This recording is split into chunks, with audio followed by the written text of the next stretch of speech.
A big week here in Christchurch in terms of news when it comes to the council. Of course, you'll know it rejected the government's rules to change, or the rule changes to intensify housing across the city. Now, this one-size-fits-all approach, it doesn't work. That's what the residents overwhelmingly say. But this is something that National worked on with Labour. So any regrets on this? Because it's created a lot of uncertainty and anger among many residents in Christchurch.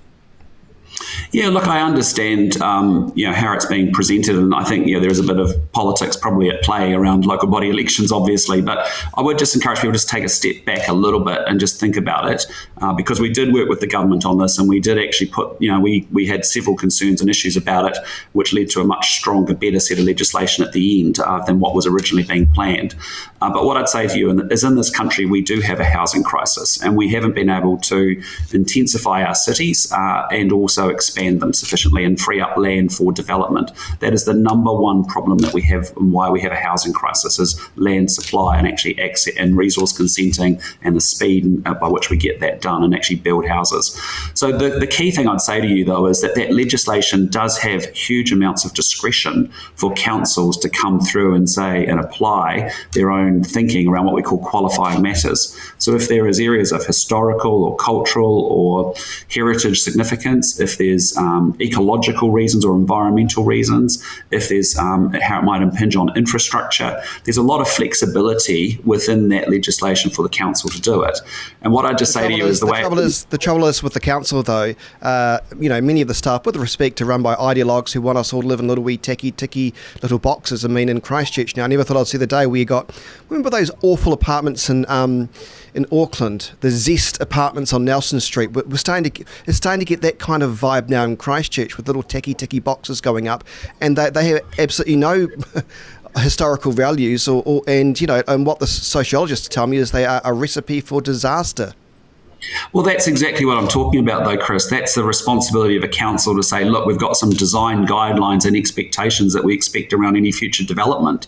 That's got nothing much to do with this legislation. There's flexibility in this legislation for councils to say these are the design standards and architectural optics and visual identities that we expect from these buildings as we intensify our cities. And so that's not an unreasonable thing. But if you look at somewhere like Auckland, they've said, righto, actually, there's going to be some transport hubs that are going to emerge over the next 10, 30 years. We're going to actually have high-rise apartment buildings in there. There's others that are medium density, and there are others that have qualifying matters, as we just talked about, and will remain as they are. So, really, it is about councils wanting to engage. We obviously want to hear from that. If there's any genuine, serious concerns, obviously we'll be still open to looking at that as we go to government. But just, what I just say to people is, look, we have to intensify our cities and we have to expand them. But we also have some massive flexibility within this legislation. For example, Chris, all this is saying is you cannot go off and build and put a new building on a site that has more than 50% coverage of that site.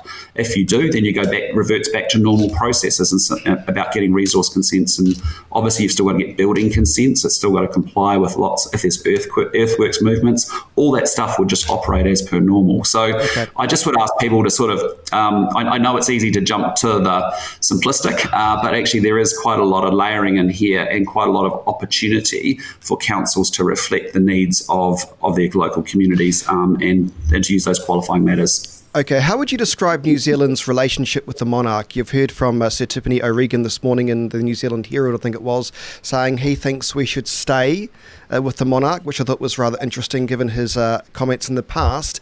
Is that your view, that we should remain with essentially the Commonwealth? Yeah, I mean, my view is we should definitely stay in the Commonwealth. The question then is the next one is that in some time, maybe in my lifetime, there'll be a conversation around, a more, a republic kind of model.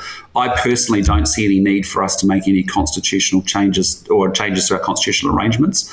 I'm in 2 or 3 towns each and every single week, and I can tell you it has not been raised with me as the core issue. People are more obsessed at the moment around the economy, health, education, housing and crime. So I just think, we actually, unless there's a burning platform from the public that wants to go down a Republican route, then we'll have that conversation. But the other thing I'd say to you is there is an awful lot of complexity and consequences, unintended or otherwise, that needs deep, deep consideration. You do not rush through this. And so my view right now is I'm comfortable with those arrangements, and I think the vast majority of New Zealanders are too.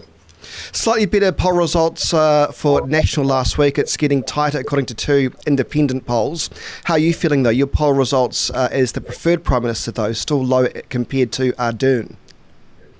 Yeah, look, I think we've made great progress. I think the last poll was up 6 points. For someone who's new to Parliament, new to politics, the public is still getting to know me. That's good. And we're making good progress on that front.